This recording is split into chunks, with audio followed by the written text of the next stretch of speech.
Jessica, buhay ka nga. Paano ka nakabalik ha? Di ba kinuha ka na ng kadiliman?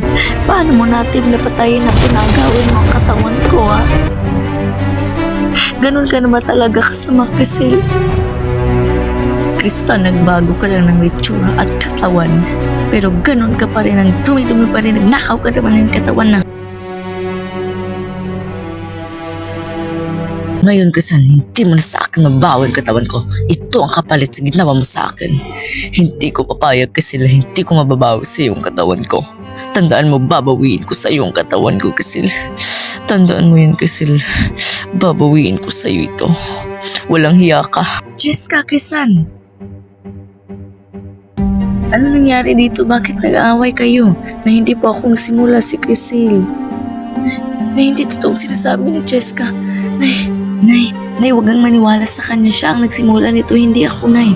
Nay, huwag kang maniwala sa kanya. Nay, si Jessica ang may kasalanan nito. Jessica, sabihin mo ng totoo na ikaw ang unang sumugod sa akin. Na ang sinabi mo, hindi ako ang dapat anak ni nanay. Na wala akong karapatan sa kanya. Na mang-aagaw ako. Jessica, bakit mo naman yung ginawa? Kitang-kita ko ikaw ang nanguna. Sinasaktan mo si Crisan. Oo, Jessica, mahal kita, ngunit anak ko si Crisan. Crisan, masok ka muna sa kwarto mo. Sige na. Mami, maniwala ka sa akin. Wala akong kasalanan. Si Crisan ang may kasalanan ito. Maniwala ka sa akin, Mami. Jessica, paano ako maniniwala sa iyo? Kitang-kita ko ang nangyari kanina. Oo, Jessica, mahal kita, ngunit anak ko si Crisan. Dapat hindi na ito mauulit.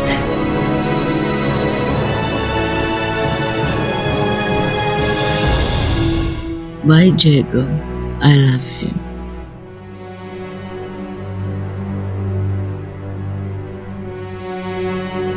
Crisan, nakwento ko na ba sa'yo na boyfriend ko na si Diego?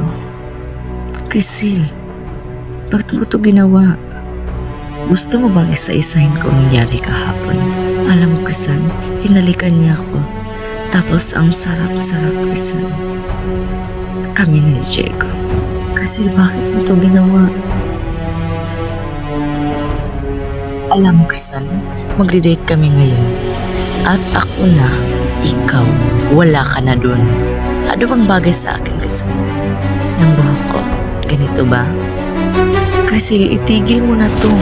Niloloko mo lang yung tao. O ito ang damit ko. Tulungan mo naman ako, Crisan. Maganda ba? Dahil ako na ikaw. Tandaan.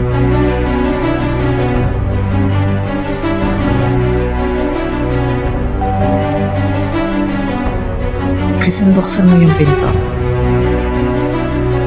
Ang sabi ko, buksan mo yung pinto.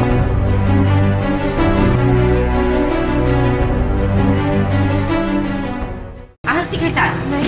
Ay, Crisan, halika rito. Sumama ka sa akin. Iuwi na kita ng Batangas. Halika na. Bitawan mo ako. Bakit sumasagot ka na? Subukan mo lang ako saktan. Hindi mo na ako masasaktan ngayon. Dahil yun ang dapat mo matagal mo nang ginawa. Jessica, mama ka sa akin. I'm still your dad. Hindi pwedeng basta-basta ka lang isama ni Geraldine. Crisan, tulungan mo ako. Crisan! Eh, nakita ko si Jessica sa kayong tatay niya.